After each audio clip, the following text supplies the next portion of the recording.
Welcome to the Arts to Hearts podcast, a show for artists, creators, creative entrepreneurs to have heartfelt conversations about living a creative life and a career. As you go into this show, hear your favorite creators talk about money, mindset, business, creativity, and everything else that goes behind into making a life that we all adore as an artist. Hear the messy and the wonderful side of being a creative. I am your host, Charuka Arora, an artist, creator, and founder of Arts to Hearts project. Thank you for joining me here. Let's jump right in. Hey, you guys, welcome back to the Arts to Hearts podcast. And I have a very special guest with me today. And also, I'm a little nervous. Also, this is the first, it feels like a beginning of I think I felt like this when I started Arts to Hearts or I started the podcast because I didn't know what I was doing. I didn't know where it would go. But 2 years down the line, here we are, trying to take a new shift, new phase. So we're doing like a first time podcast, which is in person. Today, This is not only like a virtual, but I have someone right next to me. Yes. And this is Surbhi. I'm real. I'm not CGI'd. And I am Surbhi. Thanks for having me, Charuka. Thank you so much. Thank you so much for coming. And for everyone who's listening to this can now also view this episode on YouTube, on our website. So I think this will be a very good experience for all of us. And I'm really looking forward to this. And what better than someone who's already done this? And I was like, oh my God, I was even talking to Aviral and I was like, I don't want to make it too confusing because, someone who's already been doing it, it looks like, why is it so messy or something like that? Not at all. So, I think the fun is in the messy. I do agree with that. But I think it's hard to apply to yourself. It's easier when you're doing it. I would say, it's okay. We're just having a chat.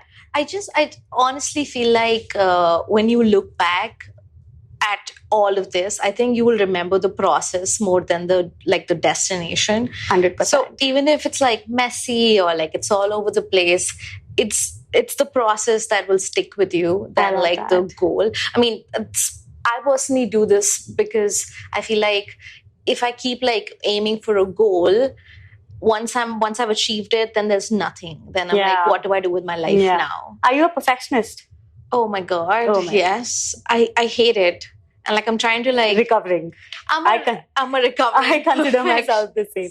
If I was my old self, I would have I would have rescheduled, cancelled, and I would until I don't have everything figured out. And because I was it's either 0 or it's 100 or 0 to 10. It's never I'm so harsh on myself. It's never in between. You started your podcast quite a few years ago now. It's been running for 3 seasons. 5, actually. 5? Okay, so my bad. 5 actually, seasons. Not your bad exactly, because the first 2 seasons were shot in my bedroom. Okay. So I think a lot of people just don't know, but that's actually the beginning of my podcast, where we were just sitting in my bedroom on a mattress, really low budget. But eventually we got us a studio, and now it looks all big budget and all. Yeah, it does. It does. It looks beautiful. Oh, I think I was how do I match up to this standard? I was I'll do my best. It's who you are as a host. You already matched. Yeah, I do agree with that. And sometimes I think for me, podcasting it's the people, it's the conversation that's really it's a lot of work. Honestly, it's a lot. Even if you do remote, if you do in-person production, whatever, I think it's a lot of work. And you can't really do it unless you're really in it for something more than just the superficial things. That's correct. And I want to talk about a little bit about perfectionism and how I'm recovering from it. There's some a quote that I really sort of repeat to myself, which is, don't let perfect come in the way of good. I love that. Which basically means that even if it's not perfect, at least you're doing something, and starting a project is good enough. And I feel as a perfectionist, I struggle with the start, where I feel there's so many sort of thoughts in my head before I even start something. So to cut that sort of, roadblock, the idea that I go for is just starting is good enough. Showing up is half the battle. which is what I'm so excited about today, because I showed up and I feel like both of us did. Both of us have won the one half the battle. Yeah, you were like, you came like one and a half away. Like it was a long ride for you, for sure. It was, but it was worth the ride. I get to meet you. Okay, let's start with, so you're not only like, there are a lot of firsts in this episode. This is our first video podcast, in-person podcast. Now you're also first comedian. So far, I've had a lot of different kind of people on the podcast. Visual artists, people in the visual art field. And I really wanted to, because I've also been working on writing myself. And I wanted to expand. Like, I really wanted this community to be women artists. So we are on a mission to unite women artists. And I feel like I want to include like all kind of perspectives and all kind of women who are in the creative field. So we've had creative entrepreneurs, we've had visual artists, we've had like, we're having musicians, podcasters. We've had a lot of podcasters. And now we have a comedian. You are a writer, you're a comedian, you're a podcaster. So you wear a lot of multiple hats. I do, but not as many as you do, Charuka. I feel like for people who are just watching this for the first time, Charuka here is very down to earth. You have no idea how much she has going on. She's a painter, and she's like a flawless fashion designer, and I mean, podcaster. I think this is something that we have going on even in our community. Like, we have a lot of discussion about I think it's also like gig economy. Let's be honest. We're basically trying to make our ends meet. Absolutely. So it sounds like fancy on paper to be like, oh wow, look at this person. But honestly, we're trying to make ends meet. And also sometimes as a creative person, you have to depend on money coming from other sources. And there's also nothing stable. There's no standardization. There's no like structure that you fall into. Yeah. But I think for me, I am a compulsive creator. I am this person who gets a thought or an idea in my head, and then I just can't give up on it. That's nice. And I will just chase it. And also I'm someone who would go that far, and I'm like, okay, now I've done this. What next? So I'm like a person who's like, okay, I will keep doing this, but I need to keep working on something new every time. You're constantly chasing something. Yeah, I think also like creatively, I think there comes a stagnancy. Like even I know this is overwhelming for me, 100%. Like it's overwhelming to be on camera, to do this in person, because my comfort zone is like sitting on my desk, having my laptop, having my camera, and just doing that. Because for me, it's the conversation. But I had to like really push myself. I'm like, no, I'll do this. I'll step up. I'll change things up. So it's discomforting, but it's also challenging as a creative, like putting up a set together, making sure how the edits come out. Like it's like end to end. What I really have this question for you.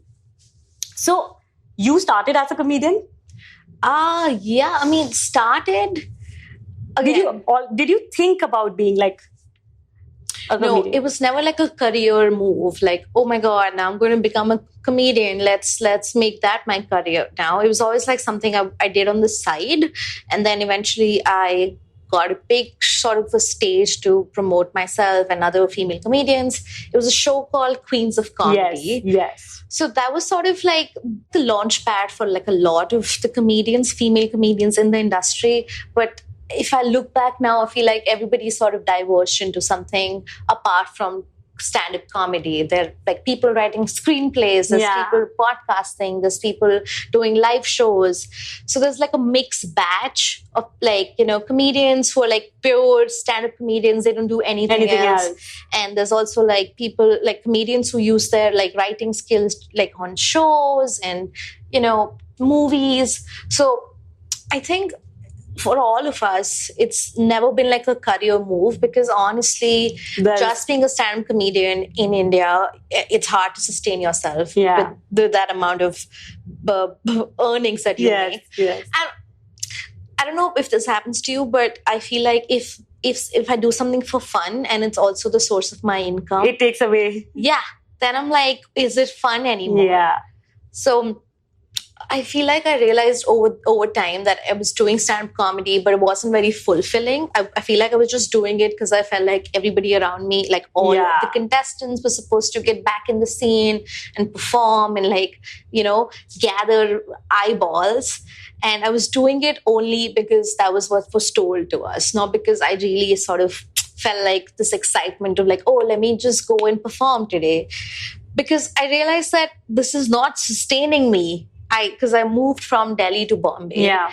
And people who have like a house in Bombay are so lucky and like so blessed. And I felt like I was not on the same playing field. Yeah, I feel that 100%. So I had to like take a step back and like sort of realize what I really want to do. Yeah. And even though I did give a shot at jobs. I worked in an advertising agency, multiple agencies for like 3.5 years of my time in Bombay. But then after I did stand-up comedy, I knew that I just wouldn't be able to fit in the corporate structure again. Yeah. But guess what? I was wrong. Really? I was wrong because I found myself like a decent gig at a podcasting firm. I saw that. And it was called IVM Podcast. I love that. I think they do a brilliant job. They do a good job. And they were just starting out when I joined them. So I got a real like hang of what's it like to work under a podcasting machine. How do you go from just two people talking and how do you upload it and make it a good listening experience? So I think that helped, like knowing that interest of starting your own podcast at some point. That really did. Like I had already started my podcast, but I didn't know the rigmarole behind it and like how it all comes together. I was basically just emulating what I'd heard online or heard on another podcast, but I didn't know how I can make it my own. And yeah, I learned a lot in the process. But what I was trying to get to is that if you're never too old for like going back in the corporate, getting a job. I feel like it should, like some people look like as an artist, I think absolutely. People feel like it's like a loss or like it's a step back if you go back in the corporate, building.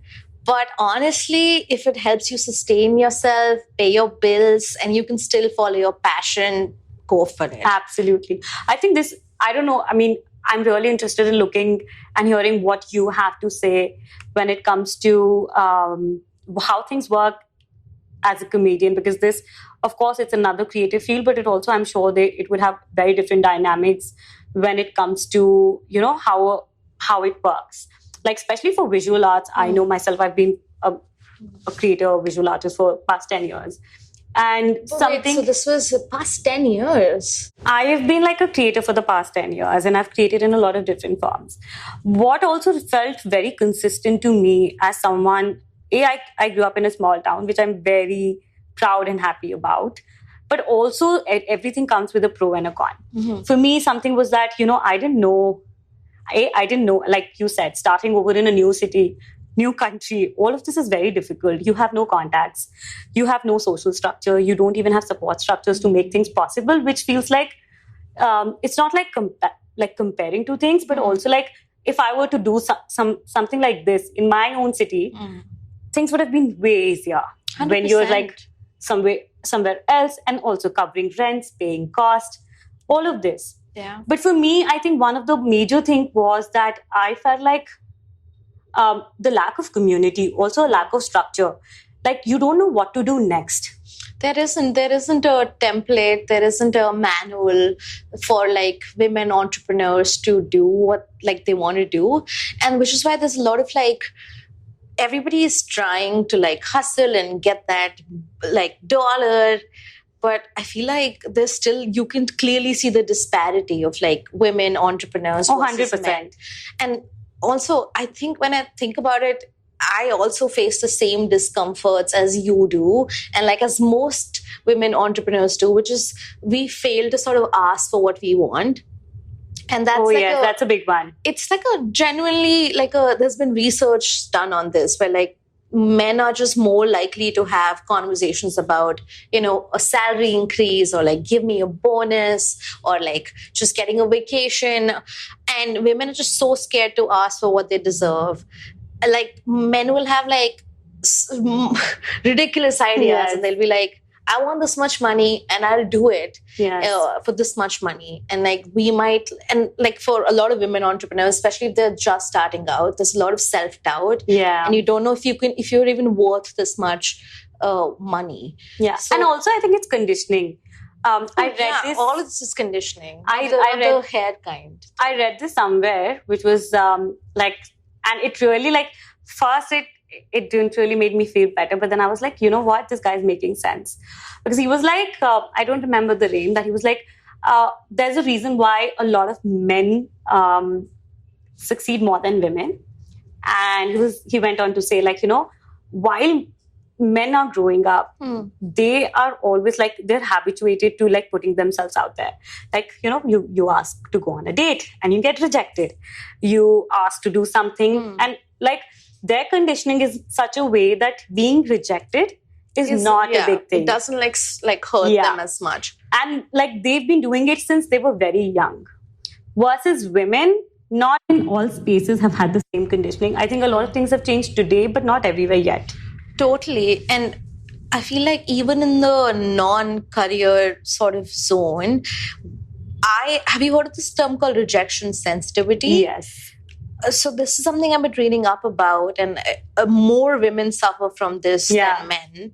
And it's basically it's basically the answer to why I tear up almost in every conversation. Because there is, again, like stand-up has taught me one thing, which is you have to keep trying, even if you like people don't laugh at your jokes.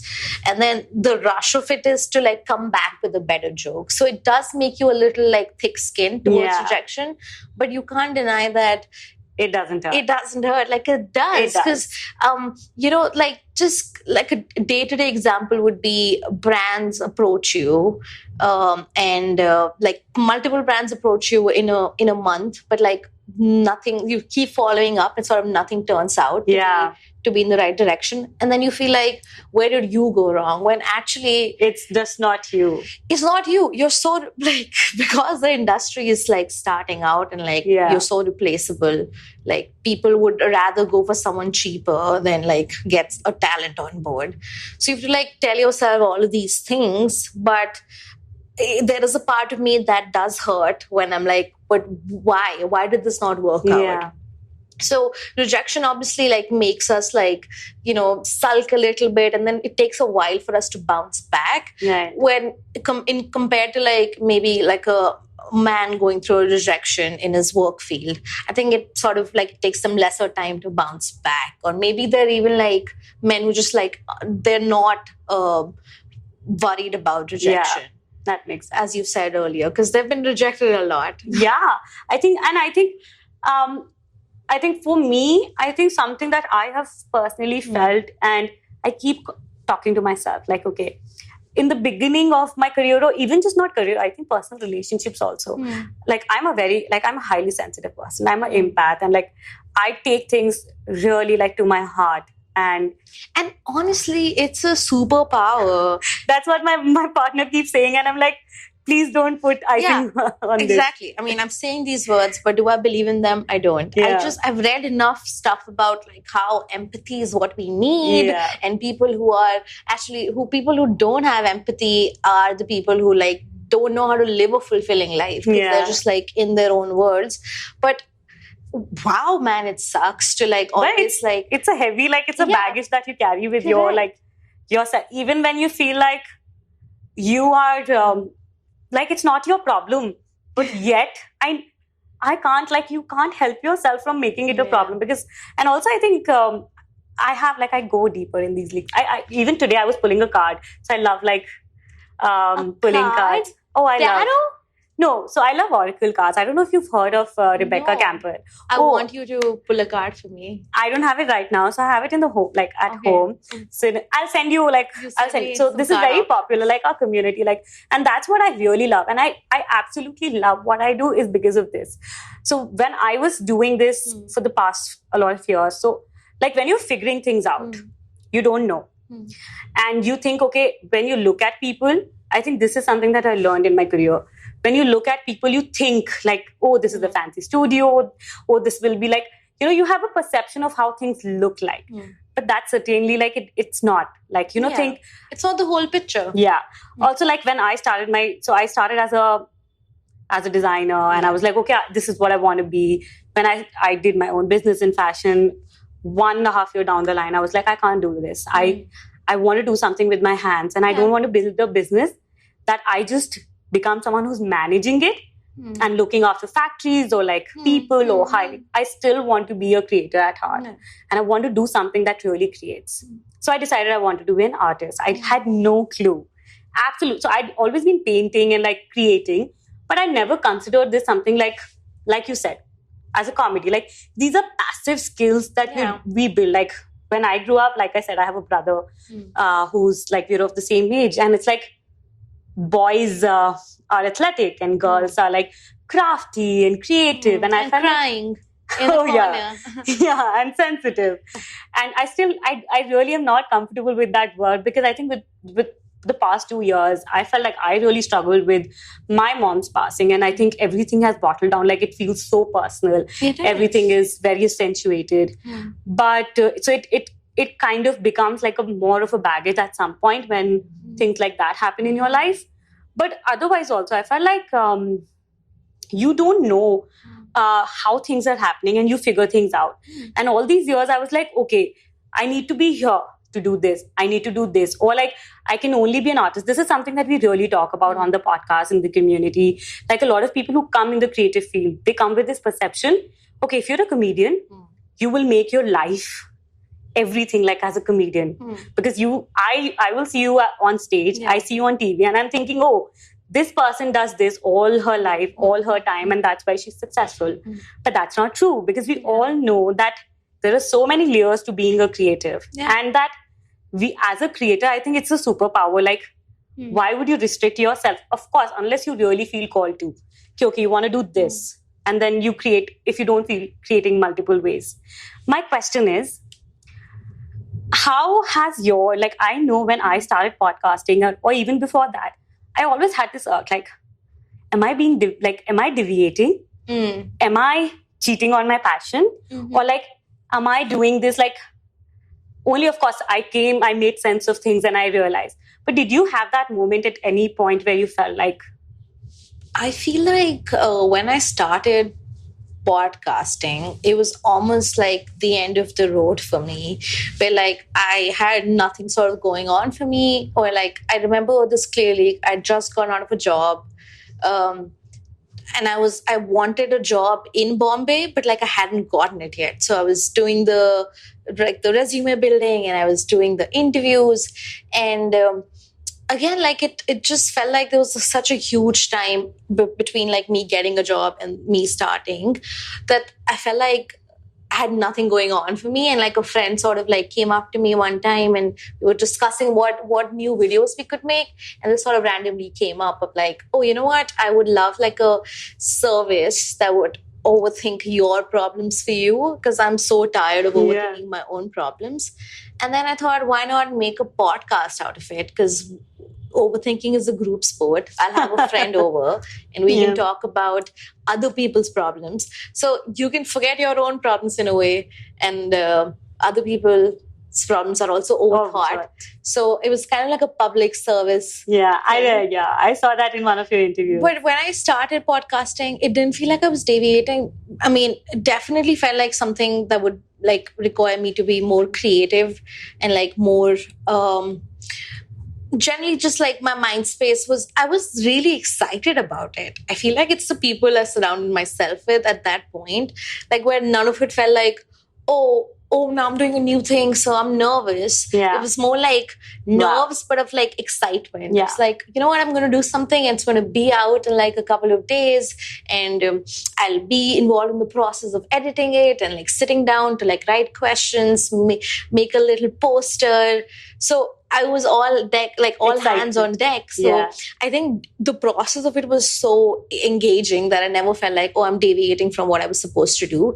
In fact, it felt like I finally had control. Like I finally am doing what I wanted. You found your purpose on that. But also I think maybe do you think like with visual arts, there's like especially fine art. So when I say this a lot of times on the podcast. Fine arts. Yeah. So because as a fine artist, like I was a designer, like I'm trained a designer. Okay. Like, but then I moved into the fine arts, which is like something I wasn't trained or academically into. And when I shifted here, I always say this, I felt like I moved 100 years back in time because this industry is very niche. Things are being done in a certain way. And it's also not very tech driven. Why do you feel that you moved back? Even though, I mean, you built so many skills. Yeah, absolutely. No, I think what I'm trying to say is that shifting into a new industry, because as a designer, I think I felt I was being capped into something. I necessarily don't. I love being a designer. I still hone that skill, practice it every day. But also I always don't want to create because I want to solve a problem or work on a project or build an identity or like, I just want to create just because I want to create. That makes sense. And that when I decided I wanted to be like an artist, and then I came on to the idea, I want to be a creator. This is my final arrival. Like, this is who I am. I'm not going to tag myself into like mediums and I'm just going to do what my heart desires. Because for me, podcasting or being an artist or being a designer or running a business. It's all an outlet. Exactly. Yeah. But that's why I feel like it doesn't feel like deviating to me as long as I'm still sort of, I still sort of have an outlet for the words and like my thoughts. Because when the biggest reason why I left my job was that I was in advertising and like I would write a particular script for an ad and then we would present it to the client and the client would be like, great job, but let's have Ranveer Singh dancing on his latest song instead. Yeah. So you would feel like, wait, I wrote this entire script with like thought, like some really good, powerful dialogues in this, but what sort of ends up being going on prime television is Ranveer dancing on his latest song. So it made me feel like I needed more control of what I was sort of putting out, what my name was attached to, and just sort of like the space to create without like more people's like in the hierarchy of like, oh no, this doesn't work or like that doesn't work. I needed like full control. Yeah.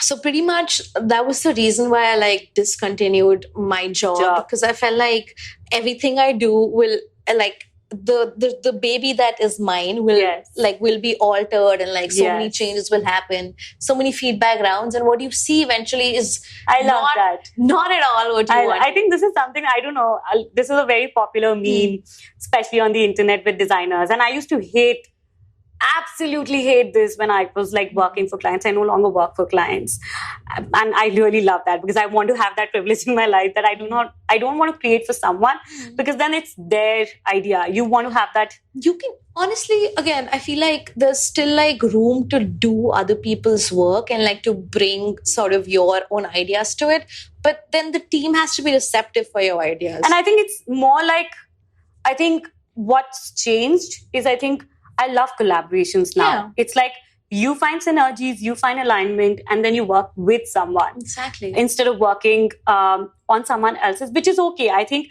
you can also create projects for someone unless like only when you feel aligned with. But I don't think we always have that chance when you're starting your careers. You honestly, if you're just starting out your career, expect a lot of feedback and just be prepared for your idea to be torn apart into pieces, because the first few years you're just sort of like getting to know more about how things work and how little pieces come together to make a big brand campaign. And it might be very demotivating, I'm not going to lie, because it's a rat race. Like we all know that everybody wants to sort of, even in an office environment, people want to be seen. Yes, absolutely. They want to be like the one who's being noted. It's like, oh, I wrote this film and I wrote this billboard ad. But expect a lot of sort of people overshadowing you, even though you might feel like you did more work. But that will happen in the first few years. Yeah. And then I think it's all about sort of like finding the right time for you to like deviate, but like a soft launch, you know what I mean? You don't have to go like leave your job and put everything on stake. Because that might be just a stupid advice to give to people. Like, oh, quit your job and like start doing what you want to do. And I think it's not realistic. And I think it's also like, if you have a job I have a lot of friends who love their jobs and they love their creativity and whatever they're doing otherwise. It's like in a time like today, I think we're grateful for, I think a lot of work that I do.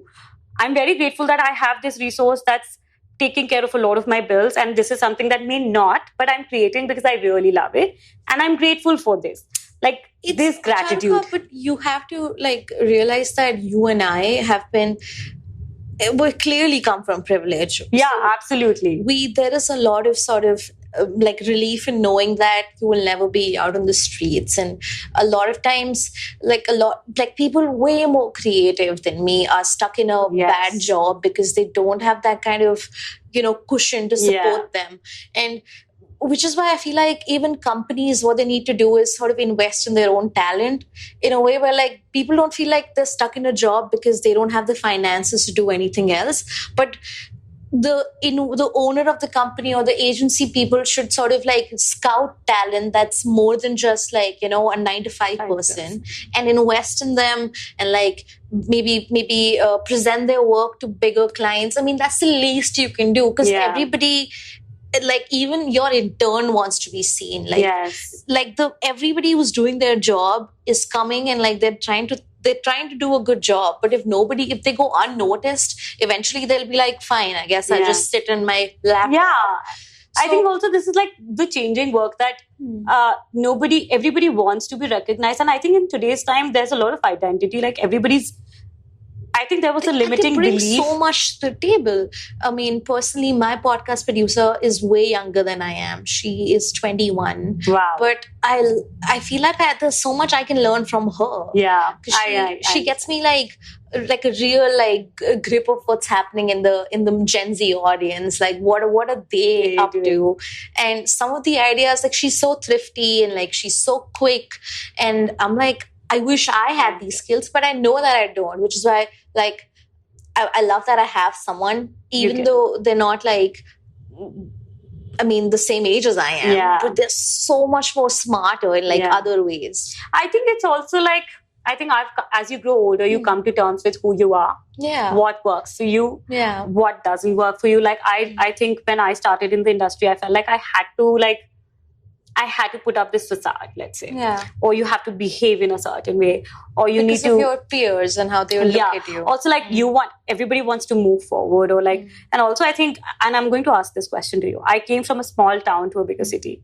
Even though, like, I'd always been here. I have a family here.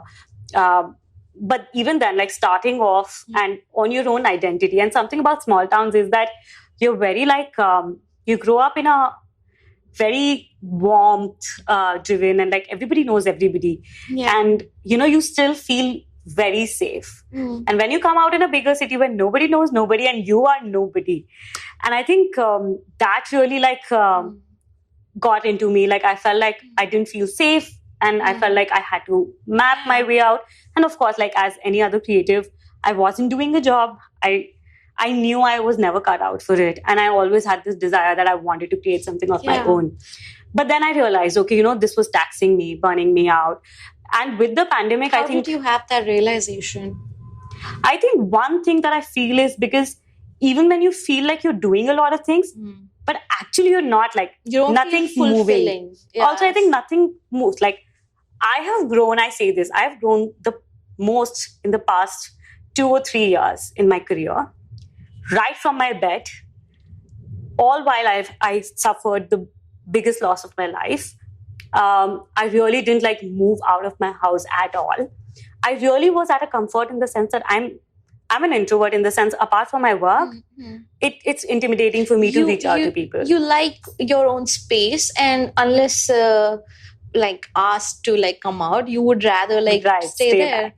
And also like I found my people. I was like, if I don't have someone immediate, like I felt like I really didn't want things to like to do things that people expected versus what I wanted to do. So I found that sweet spot and I was like, this is my formula. Like this is really what gets me out of bed every day, even when it was hardest. I don't think if I didn't feel this way, I would have found my way. And like getting up out of bed every day, even today, I wouldn't say it's easy.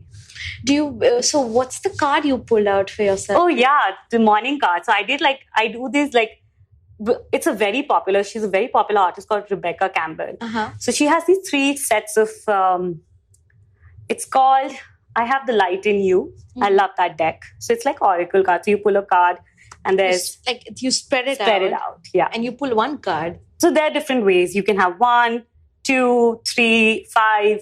Okay. Whatever that card. So there's also a manual. Like a lot of artists do this. So... Are you planning to? Oh, I really want to do. I have a book in progress. We have the magazine in progress. There are a lot of things in progress. You should do oracle cards, but like with big cats. Oh, I'll do the Maharanis. Yeah, Maharanis would be really funky. Yeah. You're feeling rather lonely today, like this Maharani. I love that idea. Yeah, there could be like actual Maharani facts in there, you know. Like this Maharani was famous for crying in the bathroom. So what oracle cards, these decks have energy cards. So basically when you pull a card, it gives you like, that's what we were talking about. Like the card was about being an empath. And I have had so many lows and downs, like in the past few weeks, because emotional turmoil and all of that.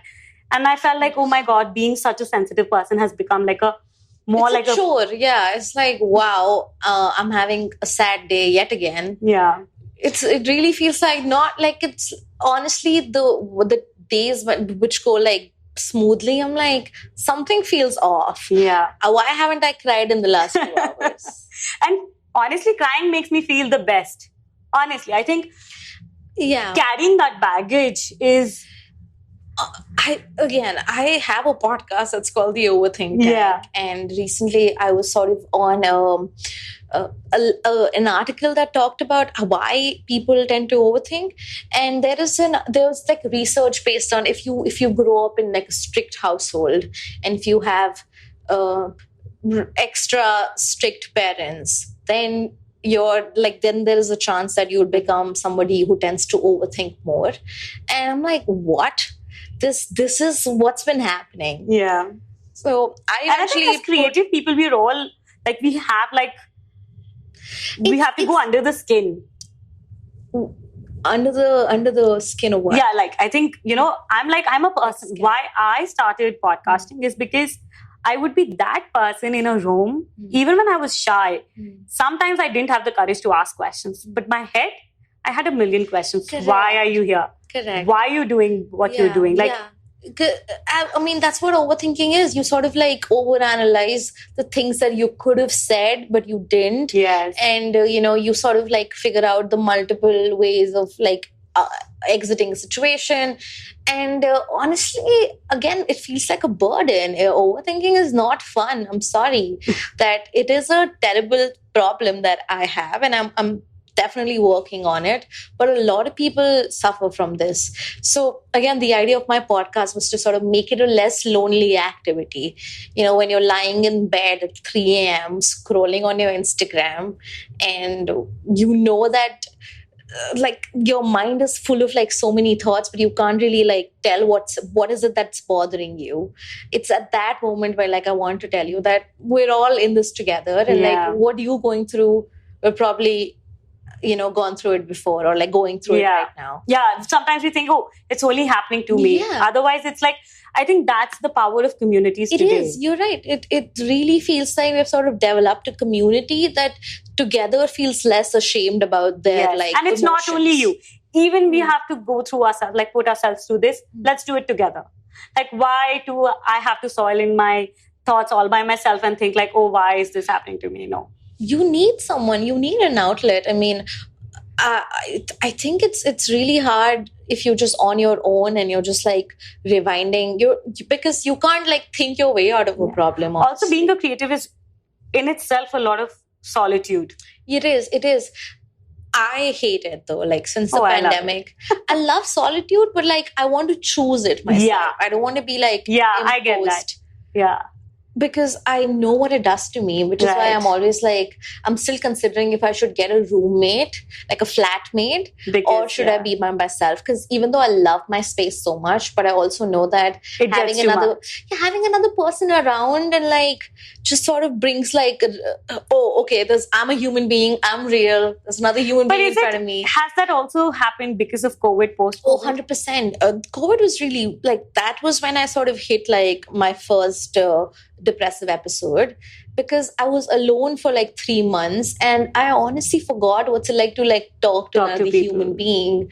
You forgot how to like hug people, and coming out of COVID was really hard. Yeah. But now I'm sort of in a place where like, okay, I get that I want to be around people. But I also want to like, save my, like have my bubble. Yeah. Which I think it works for me because I realize that I don't need a lot of people to surround me. I don't need like a big circle of friends. I need like just the people that you can align yourself with. Yeah, and like the people who won't mind you just sitting and like sulking. Yeah. And who would like lend you a ear. Just people who are not like, who don't jump to like, giving you a solution to everything. Okay, tell me something. You, especially like we're speaking about pandemic. I know I saw your episode with, I think, Dhruv Saigal and Sumuki, and you guys were talking about, and you said like, with the pandemic, your family became kind of your friends, and like how a lot of people had their friends become family. And I think I've also experienced both the things. I have a very small circle, and I think in the pandemic, it was the closest I have ever felt to my family. Yeah. And thankfully, I spent a lot of time with my own mother that I had no clue what was to come. First, let's talk about moving cities, and then we'll go to pandemic. Okay, cool. Because moving from, I know what it felt to me as moving from a small town to a bigger city, and then Delhi, and then all of that is like, I think still this is the biggest shift for me. Yeah. You moved from Delhi to Bombay. How has that felt different? Okay, let me break it down. First 2.5 years, I was in a job, so I still had some structure. Yeah. I was like, okay, cool. I'm here to work in a job, and it gives you purpose. It gives me like a little bit of purpose. And like, okay, cool. There's like 30 days of the month where I'm going to work, and then I'll get a message that says your salary has been deposited. Yeah, and that was sort of like, oh, okay, cool. Let's go. And also another, I think you have social structure. Like you have friends, even if you're in a new city. Like if you have a job, you still have a little bit of a circle that you can talk to or confide in. But honestly, I feel like those friendships were very like office friendships. I don't know. I feel like they're very like, they come and they go. None of the office people are sort of like stuck in my life, apart from like a few of them. They're like who are really close to me. But because we were so new and like everybody around me was so new, there's no like, oh, this is best friends. We're just trying to make it in a big city like Bombay. And we'd all sort of like if I look back from like the first time I stepped in Bombay, I remember like I was in a PG and like my lifestyle has completely changed. I have lived with 5 people in one room. Yes. And like, one washroom, one room. One washroom. We had... So the first PG that I was staying in was actually like a convertible, like a children's room that was sold as a PG. Okay. And we were sleeping on like Spider-Man beds. Oh wow! So we couldn't even fit on those beds because they're made for like 4 feet, like a small child. I'm like, the Spider-Man bed is just not enough. It's not cutting it, right? So eventually I was like, okay, cool. I need a place for myself. Because the real, like, I think every year when you sort of move, you sort of grow as an adult with everything. Like, my PG was like my first thing. And like, I felt like, okay, cool. Some control has come. Like, at least I don't have to meet my parents and like, I'm not answerable to them anymore. And then I'm answerable to my PG auntie. I'm like, I don't want this in my life. Yeah. And that's when you sort of like, accelerate and go to another level where like, I don't want to be answerable to a PG auntie. Maybe I'll be answerable to like, my flatmates. Yeah. So, and then you sort of like find another place where like there's fewer flatmates. You still have your own space. You have your own bathroom.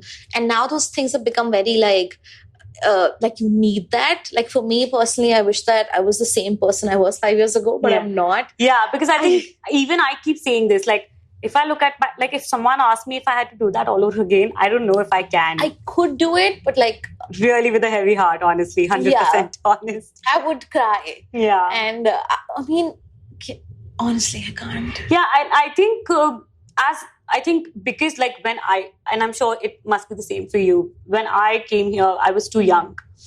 And it also felt quite vulnerable when you're like, and especially when you're coming first time out of your house, where, it's quite overwhelming. But I think having a structure, like I really had a great time. I think the best time of my life was when I was in college, because I didn't feel like I was so responsible.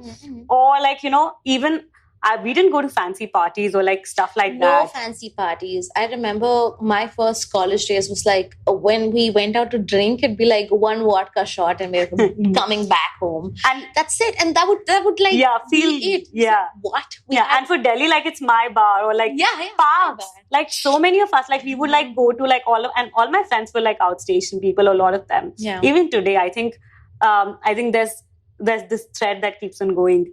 Like we would go to like some monument or something, and I think I really enjoyed myself. That was so the first few years in a new city. I feel like if you find yourself like one friend who's from that city, then just use that friend as a guide, and really sort of explore that city as much as you can, because then you'll get busy in the hustle of things, and then you won't even realize that, oh my god, I've never seen this side of Delhi, or I've never seen this side of Bombay. So I think just to sort of feel better about a switch, maybe read up more about the new city that you're going to be going to, and like maybe go on free walking tours. Now there's so many people, like so many companies that do like walking tours of the city. So I think just feeling like, okay, this is where you're going to be, so I might as well just like, absorb it like a sponge, just sort of giving into that feeling. Right. I think that will help, instead of like restricting the change, instead of fighting it, instead of being like, oh no, but I miss my home. Yeah. You will, just like everybody does. Yeah. Like there's so many people who've come from all parts of the country to be in a metropolitan for better job opportunities, and they're all homesick. Yeah. But they're all sort of making it happen. Yeah. So first few years are really hard, but find yourself a group of friends who can like sort of hold your hand through this, basically. Tell me something. How has Bombay impacted you creatively? Oh my God, big question. I've never really thought about how a city has impacted me creatively. I do feel like it's the people I've surrounded myself with. So it's really not about the city as much as I feel like it's about the experiences that I've had over the years. It's about the places I've put myself into. Like, for example, stand-up comedy didn't come to me like on a random day. I would like go to a bunch of stand-up gigs every Tuesday. I'd be like, okay, after work, let me head to a little show, and I would watch in the audience. Like, again, I feel like I really sort of like gave my chance to experience new forms of art. Like I would go to a random play at Prithvi Theatre, get a 100 rupee ticket, and go watch like a movie at Gaiety Cinema in Bandra. So I think it's all the experiences that I've sort of had which sort of made me the person that I am today. It's not really like city-based. It's the different people that I've surrounded myself with. It's the content I consume. I honestly feel like if you ask me who I am, it's an amalgamation of everyone I've sort of hung out with, or the people that I watch virtually, or like sort of the just my people who surround me. It's and like all the bits as now me. I love that. And I think I think there's no one way of being a creative. For me, like, place has a lot of impact. Has Delhi impacted you creatively? I think moving back to Agra impacted me so much more as a creative. I didn't feel that because when I moved out, I didn't even know I felt like I wanted to be a creative, or I was. I never accepted that fact. For a very long time, I actually detested that fact. Because while we grew up, and especially how I grew up, being a creative or like an artist, or like, it was like, I still remember when we were in school, every year there would be this discussion of having humanities and arts in a subject. And in in Hearts of Hearts, I always wanted that. Yeah. And I was barely making it. Honestly, my school life was a shit. Everybody is. I mean, oh no, I see people like they have like a wonderful time and like what? How? Like, sorry, but go to a convent school first and then Oh yeah, I also come from a convent school. I think it's oh my God, it's the pain of my existence. I derive a lot of my comedy and my creativity from like my school days. Yeah. And like now I can look back and like laugh about it. But honestly, at that point, I was suffering. Yeah. And like not in like a dramatic way. Yeah. I was just suffering being like the student that sort of everybody undermined and like known like I was not like a teacher's pet or anything. Yeah. And then you sort of like eventually you go to like a class and then you find that, oh, this teacher is so good to me. You find like a really good teacher. Next year, they switched the class teacher. I'm like, I built so much rapport with my last class teacher. Yeah. Why can't you give me the same teacher again? Also, finding comfort. For me, I think I really struggled through school because I had a hard time having like learning disabilities. I was a very visual person, and because me and my brother grew up very closely, like he would excel at things, and he would open his book like last moment. I would mug up my books for hours and still never made sense of them. Like never. Yeah. So it was like I always felt a different form of learning. Exactly. And you feel like at that point I always felt like something was wrong with me. Like I was the black sheep. And eventually I realized, you know what? I just don't work or I'm not just wired the same way somebody else is. You're like neurologically different. Right. Like your mind works in a different way, but you're good at other stuff. Yeah. But you're right. You don't have that understanding when you're just in like class 6th, right? You just feel like you're a failure because back you have to go take your unit test paper home and get its signature from your parents. And I'm like, I'm doomed, right? Yeah. Because that feels like the biggest failure, like, failing on a unit test. And when I look back now, I'm like, why was I crying about it so much? Yeah. I mean, honestly, since I've gotten out of school, I've failed so many times, but it only hurts you when it's on a unit test. Like it hurts way worse when you have to like go tell your parents that you scored like 6 out of 20. But I wasn't even there. Oh my God. 6 out of 20 is like a better score. Yeah. This is me after I copied from my partner. I was so bad that I would think like before appearing to a test, I was like, I would kill this. Like I would be very good at it. And the moment I saw the paper and I saw numbers and everything, I was like blank. Same. Absolutely blank. Again, but like as a student, that makes you feel very weak because like you're judged on the basis of how much you scored. Yeah. Nobody's like, oh, but she's very clean and she's hygienic and her uniform is on point and like her handwriting is so good. Like you would not be scored on like other aspects. You just be scored on how much you can, your ability to learn, your ability to like the standards have changed also now. Like we know now. I hope they've changed. I mean, honestly, there's a part of me that's like, why aren't kids now getting corporal punishment? Why was I the only one being beaten up and now these kids are running loose?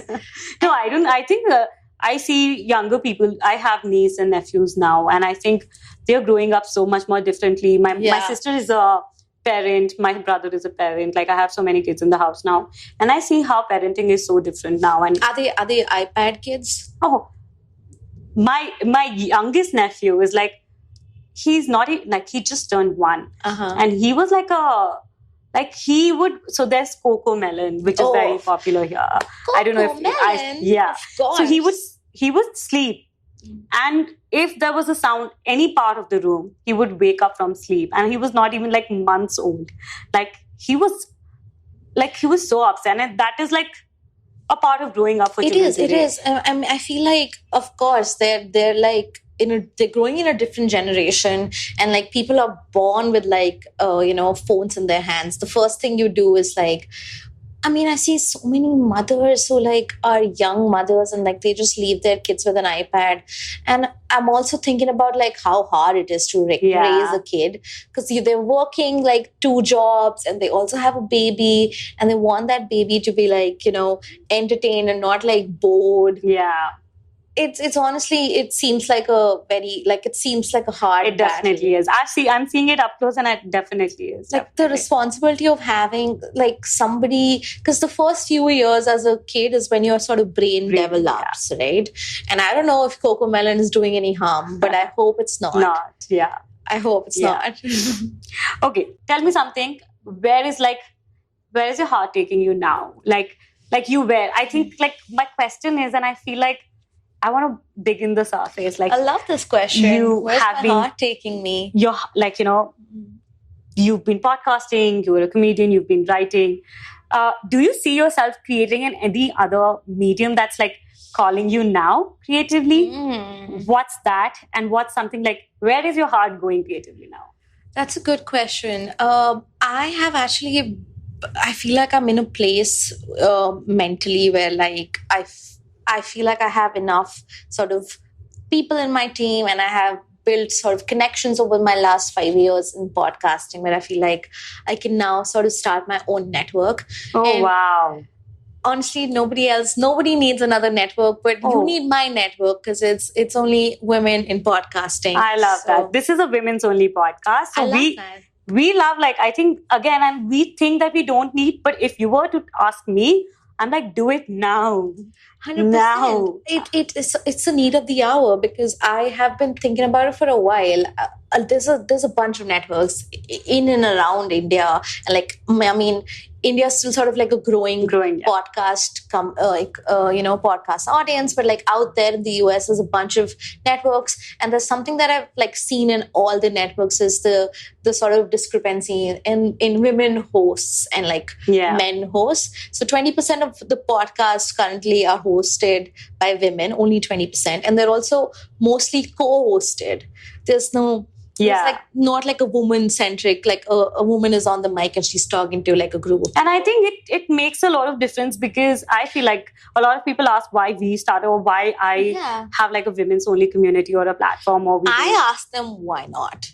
Because I'm not like making you listen to like our like only women, like the worldview that we're giving you is still like from everyone's perspective, and we just want more women to be seen as speakers and to be seen as powerful, women with like powerful opinions, and then opinions that need to be out there. Like, I mean, if Joe Rogan has a successful podcast, absolutely, and he talks about taking DMT like once every 5 minutes, then I think women deserve. And also, I think I always keep on saying like, this is the most intimate experience of my life. I know the best. I know I want more people to join me in this perspective, and I think this is also like, I feel like a creative call. As a creative, my podcast is another of my creation. Your podcast is your creation. And it's also a very personal process. And you feel connected and you feel authentic too. And I feel like we all need like, of course, all reasons like we need more empowerment. We need more voice and like a female, like a collective female voice. And that comes from all genres, like, and that's why like, I wanted to include more and more people from different fields, like, not only visual arts, like writing, musicians, podcasters, everybody who comedians. has a story to tell is worthy of like a stage. And that's essentially the idea that I'm sort of pushed by. Like the aim is not to like create a network. The aim is to create like an ecosystem which makes it easy for women to like have their word out there and also sort of, become financially stable. Because podcasting, kid you not, it's a lot of money. It's all the equipment costs money. Sorry to break it to you. And it's a lot of work. It's a lot of work. So we want to make it easier for women who have a good story, but they don't understand the behind the scenes of it. And we'll make it easier, and we'll sort of be the people who sort of, gets your story out there. And I feel like it's worth the sort of strife and worth the extra. I love that. Of course. Minute. You have your first student, learner, client, whatever you call that. Amazing. You will do up my office. Oh, these Maharanis. I love that. Thank you so much for listening to this episode. You can find all the details and links mentioned in the show notes of this episode available on www.arts2heartsproject.com. And if you like this episode, please don't forget to tag us in your stories and leave us a review here on iTunes or any of your favorite platforms. It really helps us to keep the show going. Thank you so much. I'm sending you lots of love and I can't wait to be back here soon again. Bye.